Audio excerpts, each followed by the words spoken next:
ಹರಿ ಓಂ ವೀಕ್ಷಕರೇ ಹಾಗೂ ಪುಟಾಣಿಗಳೇ, ಎಲ್ಲರಿಗೂ ನಮಸ್ಕಾರ. ಈ ಸಂಚಿಕೆಯಲ್ಲಿ ನಾವು ಗಣೇಶ ಮತ್ತು ಆತ್ಮಲಿಂಗ ಕಥೆಯನ್ನು ಚಿತ್ರದ ಸಹಿತ ಕೇಳುತ್ತಾ ಓದುತ್ತಾ ಆಲಿಸೋಣ. ಹಾಗೂ ಇತರರಿಗೂ ಕೂಡ ಜ್ಞಾನಗಾನಸಿರಿ ಯೂಟ್ಯೂಬ್ ಚಾನಲನ್ನು ಶೇರ್ ಮಾಡೋಣ, ಸಬ್ಸ್ಕ್ರೈಬ್ ಮಾಡಲು ತಿಳಿಸೋಣ. ಇವೇ ನೀವು ನಮಗೆ ಮಾಡುವಂತಹ ಪ್ರೋತ್ಸಾಹ. ಈಗ ನಾವು ಗಣೇಶ ಮತ್ತು ಆತ್ಮಲಿಂಗ ಕಥೆಯನ್ನು ಪ್ರಾರಂಭಿಸೋಣ. ವೀರಾಧಿ ವೀರನಾಗಬೇಕೆಂದು ರಾವಣನು ಹಲವು ಬಗೆಯ ತಪಸ್ಸುಗಳನ್ನು ಆಚರಿಸಿದನು. ಅವನ ತಪಸ್ಸಿಗೆ ಮೆಚ್ಚಿದ ಶಿವನು ಅವನ ಮುಂದೆ ಪ್ರತ್ಯಕ್ಷನಾದನು. ರಾವಣ, ನಿನ್ನ ಕಠಿಣ ತಪಸ್ಸಿಗೆ ಮೆಚ್ಚಿದೆ. ನಿನಗೇನು ವರ ಬೇಕೋ ಕೇಳು. ದೇವ, ನನಗೆ ನಿನ್ನ ಆತ್ಮಲಿಂಗವನ್ನು ದಯಪಾಲಿಸು. ಅದನ್ನು ನಾನು ಲಂಕೆಗೆ ಕೊಂಡೊಯ್ದು ಅಲ್ಲಿ ಅದನ್ನು ಸ್ಥಾಪಿಸಿ ಪೂಜಿಸುತ್ತೇನೆ. ತಥಾಸ್ತು, ನನ್ನ ಆತ್ಮಲಿಂಗವನ್ನು ತೆಗೆದುಕೋ. ಆದರೆ ಒಂದು ಮಾತು, ನೆಲದ ಮೇಲೆ ಅದನ್ನು ಎಲ್ಲಾದರೂ ಇಟ್ಟರೆ ಅದು ಅಲ್ಲೇ ಶಾಶ್ವತವಾಗಿ ಉಳಿಯುವುದು. ಆಗಲಿ ಪ್ರಭು, ನಾನು ಅದನ್ನು ಲಂಕೆಗೆ ಕೊಂಡೊಯ್ದು ಕೂಡಲೇ ಅದನ್ನು ಅಲ್ಲಿ ಸ್ಥಾಪನೆ ಮಾಡಿಬಿಡುತ್ತೇನೆ. ರಾವಣನು ಲಂಕೆಯಲ್ಲಿ ಶಿವನ ಆತ್ಮಲಿಂಗವನ್ನು ಸ್ಥಾಪಿಸಿದರೆ ಅವನನ್ನು ಯಾರಿಂದಲೂ ಸೋಲಿಸಲಾಗದು ಎಂದು ತಿಳಿದ ದೇವತೆಗಳೆಲ್ಲರೂ ವಿಘ್ನ ನಿವಾರಕ, ದುಷ್ಟ ವಿನಾಶಕ ವಿನಾಯಕನ ಬಳಿಗೆ ಹೋದರು. ಎಲ್ಲ ವಿಷಯವನ್ನು ತಿಳಿಸಿ ಅವನನ್ನು ಪ್ರಾರ್ಥಿಸಿದರು. ದೇವತೆಗಳೇ, ಹೆದರಬೇಡಿ. ರಾವಣನು ಲಂಕೆಯಲ್ಲಿ ಆತ್ಮಲಿಂಗವನ್ನು ಸ್ಥಾಪಿಸಿದರೆ ಮಾತ್ರವೇ ಅವನನ್ನು ಯಾರಿಂದಲೂ ಸೋಲಿಸಲಾಗದು, ಅಷ್ಟೇ ತಾನೇ? ರಾವಣನು ಆತ್ಮಲಿಂಗವನ್ನು ಕೈಯಲ್ಲಿ ಹಿಡಿದುಕೊಂಡು ಲಂಕೆಯತ್ತ ಹೊರಟ. ಅವನು ಸಂಧ್ಯಾ ವಂದನೆ ಮಾಡಬೇಕಾದ ಸಮಯವಾಯಿತು. ಆತ್ಮಲಿಂಗವನ್ನು ನೆಲದ ಮೇಲೆ ಇಡಬಾರದಲ್ಲ. ಸ್ವಲ್ಪ ಹೊತ್ತು ಅದನ್ನು ಕೈಯಲ್ಲಿ ಹಿಡಿದುಕೊಂಡಿರಲು ಯಾರಾದರೂ ಸಿಗುತ್ತಾರೋ ಎಂದು ಸುತ್ತಮುತ್ತ ನೋಡಿದ. ಆಗ ಅಲ್ಲಿ ಗಣೇಶನು ಒಬ್ಬ ಬಾಲಕನ ರೂಪದಲ್ಲಿ ಕಾಣಿಸಿಕೊಂಡ. ಮಗು, ಸ್ವಲ್ಪ ಹೊತ್ತು ಈ ಶಿವಲಿಂಗವನ್ನು ಹಿಡಿದುಕೊಳ್ಳುತ್ತೀಯಾ? ನಾನು ಬೇಗನೆ ಸಂಧ್ಯಾ ವಂದನೆ ಮಾಡಿ ಬರುತ್ತೇನೆ. ಆದರೆ ಅದನ್ನು ನೆಲದ ಮೇಲೆ ಇಡಬಾರದು, ತಿಳಿಯಿತೆ? ನಾನು ಬೇಗನೆ ಬಂದು ಬಿಡುತ್ತೇನೆ. ಅಯ್ಯೋ, ನಾನು 3 ಬಾರಿ ನಿನ್ನನ್ನು ಕರೆಯುತ್ತೇನೆ. ತಡ ಮಾಡದೆ ಬೇಗನೆ ಬರಬೇಕು. ಆಮೇಲೆ ನನ್ನನ್ನು ಬೈಯಬೇಡ, ಸರಿತಾನೇ? ರಾವಣ ಸಂಧ್ಯಾ ವಂದನೆಗೆಂದು ಹೋಗಿ ಬರುವಷ್ಟರಲ್ಲೇ ಆ ಬಾಲಕ ರಾವಣನನ್ನು 3 ಬಾರಿ ಕರೆದ. ರಾವಣನಿಗೆ ಅಷ್ಟರೊಳಗೆ ಬರಲಾಗಲಿಲ್ಲ. ಗಣೇಶನು ಆತ್ಮಲಿಂಗವನ್ನು ನೆಲದ ಮೇಲೆ ಇಟ್ಟೇ ಬಿಟ್ಟ. ರಾವಣ ಬಂದ ಮೇಲೆ ಅದನ್ನು ಮೇಲೆ ಕೆತ್ತಲು ತನ್ನ ಶಕ್ತಿಯೆಲ್ಲ ಹಾಕಿ ಪ್ರಯತ್ನಿಸಿದ. ಆದರೆ ಅದು ಸಾಧ್ಯವಾಗಲಿಲ್ಲ. ಓ ಬಾಲಕ, ನೀನೇನು ಮಾಡಿಬಿಟ್ಟೆ? ನಾನೇನು ಮಾಡಲಿ? ಮೊದಲೇ ತಿಳಿಸಿದಂತೆ 3 ಬಾರಿ ಕರೆದೆ, ಆದರೆ ನೀನು ಬರಲಿಲ್ಲ. ನಿನ್ನಂಥ ಶಕ್ತಿಶಾಲಿಗೂ ಇದನ್ನು ಕದಲಿಸಲಾಗುತ್ತಿಲ್ಲ. ಅದಕ್ಕೆ ಬದಲಾಗಿ ಇಲ್ಲೇ ಅದು ಮಹಾಬಲೇಶ್ವರ ಎಂಬ ಹೆಸರಿನಿಂದ ಪ್ರಸಿದ್ಧವಾಗುವುದು. ರಾವಣನು ತನ್ನ ಶಕ್ತಿಯೆಲ್ಲವನ್ನು ಹಾಕಿ ಎಳೆದ್ದರಿಂದ ಆ ಲಿಂಗದ ಆಕಾರ ಗೋವಿನ ಕಿವಿಯಂತೆ ಮಾರ್ಪಟ್ಟಿತು. ಆದ್ದರಿಂದ ಶಿವನ ಆತ್ಮಲಿಂಗವು ನೆಲೆಗೊಂಡ ಆ ಪ್ರದೇಶವನ್ನೇ ಗೋಕರ್ಣ ಎಂದು ಕರೆಯಲಾಯಿತು.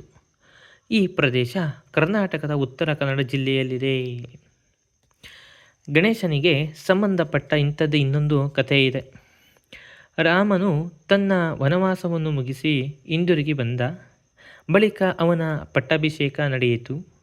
ತನ್ನೊಂದಿಗೆ ಬಂದ ಅತಿಥಿಗಳೆಲ್ಲರಿಗೂ ಕಾಣಿಕೆಗಳನ್ನು ನೀಡಿದ. ರಾಮ ಅವರನ್ನೆಲ್ಲ ಕಳುಹಿಸಿಕೊಟ್ಟ. ಕೊನೆಗೆ ವಿಭೀಷಣನನ್ನು ಕರೆದ. ವಿಭೀಷಣ, ನೀನು ನನಗೆ ಎಷ್ಟೊಂದು ಸಹಾಯ ಮಾಡಿದೆ. ನೀನೇನು ಕೇಳಿದರೂ ನಾನು ಕೊಟ್ಟು ಬಿಡುತ್ತೇನೆ. ಏನು ಬೇಕು ಕೇಳು. ಪ್ರಭು, ನಿಮ್ಮ ಪೂರ್ವಿಕರಾದ ಇಕ್ಷ್ವಾಕು ವಂಶದ ದೊರೆಗಳು ದೇವಲೋಕದಿಂದ ತಂದ ನಿಮ್ಮ ಕುಲದೇವತೆ ಶ್ರೀರಂಗನಾಥನ ಮೂರ್ತಿ ಇದೆಯಲ್ಲ, ಅದನ್ನು ದಯವಿಟ್ಟು ನನಗೆ ನೀಡು.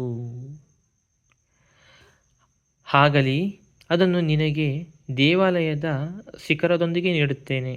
ಈ ಶಿಖರ ಓಂಕಾರದ ಜೀವಂತ ರೂಪವಾಗಿದೆ.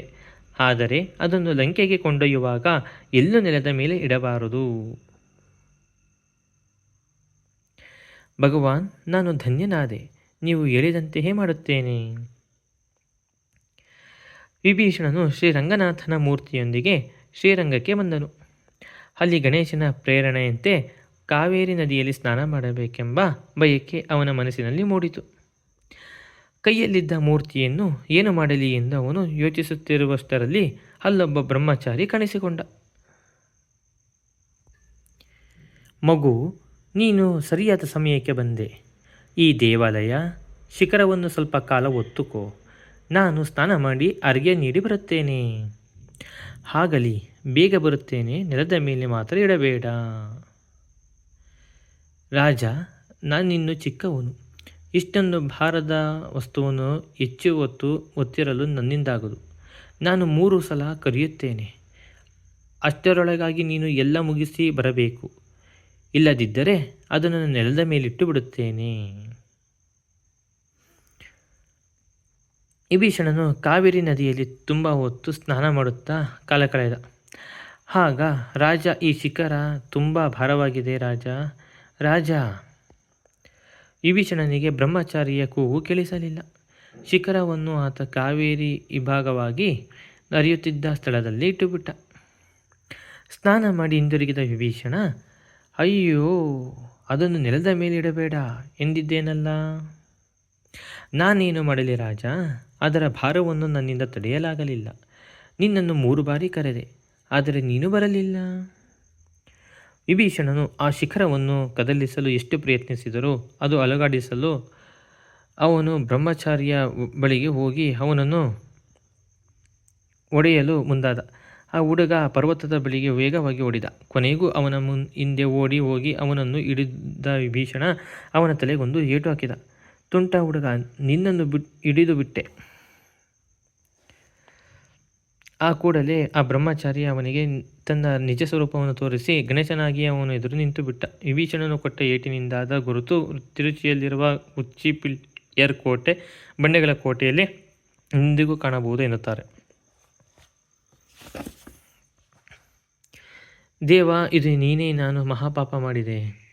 ರಾಮಚಂದ್ರ ಕೊಟ್ಟ ಈ ರಂಗನಾಥನ ಮೂರ್ತಿಯನ್ನು ನನ್ನ ದೇಶದಲ್ಲಿ ಸ್ಥಾಪನೆ ಮಾಡಲು ನಾನು ಹೊರಟಿದ್ದೆ. ಆದರೆ ನನ್ನ ಬಯಕೆ ಈಡೇರದೆ ಹೋಯಿತು. ವಿಭೀಷಣ, ದುಃಖಿಸಬೇಡ. ನೀನು ಈ ಮೂರ್ತಿಯನ್ನು ದಕ್ಷಿಣದತ್ತ ಮುಖ ಮಾಡಿರುವಂತೆ ಸ್ಥಾಪನೆ ಮಾಡಿಸುತ್ತೇನೆ. ಅದರಿಂದ ಭಗವಂತನು ಯಾವಾಗಲೂ ಲಂಕೆಯನ್ನು ಅರಸುವಂತಾಗುವುದು.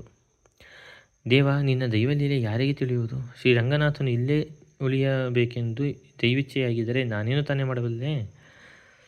ವಿಭೀಷಣ, ನನ್ನ ತಂದೆ ಪರಮೇಶ್ವರನಿಂದ ರಾವಣನು ಆತ್ಮಲಿಂಗವನ್ನು ಪಡೆದಾಗ ಅದು ಗೋಕರ್ಣದಲ್ಲಿ ಸ್ಥಾಪನೆಯಾಗುವಂತೆ ನಾನು ಮಾಡಿದೆ. ಈಗ ನಾನು ಶ್ರೀರಾಮನು ಕೊಟ್ಟ ಶ್ರೀರಂಗನಾಥನನ್ನು ಇಲ್ಲಿ ನೆಲೆಗೊಳಿಸಿದೆ. ಶ್ರೀರಂಗನಾಥನು ತನ್ನ ಕೃಪಾದೃಷ್ಟಿಯನ್ನು ನನ್ನ ದೇಶದ ಮೇಲೆ ಬೀರುತ್ತಿದ್ದರೆ ಬೇಕಾದಷ್ಟಾಯಿತು. ಹಾಗೇ ಆಗಲಿ. ಪ್ರತಿದಿನವೂ ಮಧ್ಯರಾತ್ರಿ ನೀನು ಇಲ್ಲಿಗೆ ಬಂದು ಪೂಜಿಸಿದ್ದರೆ ನಿನ್ನ ಇಷ್ಟಾರ್ಥವೆಲ್ಲವೂ ನೆರವೇರಿಸುವುದು.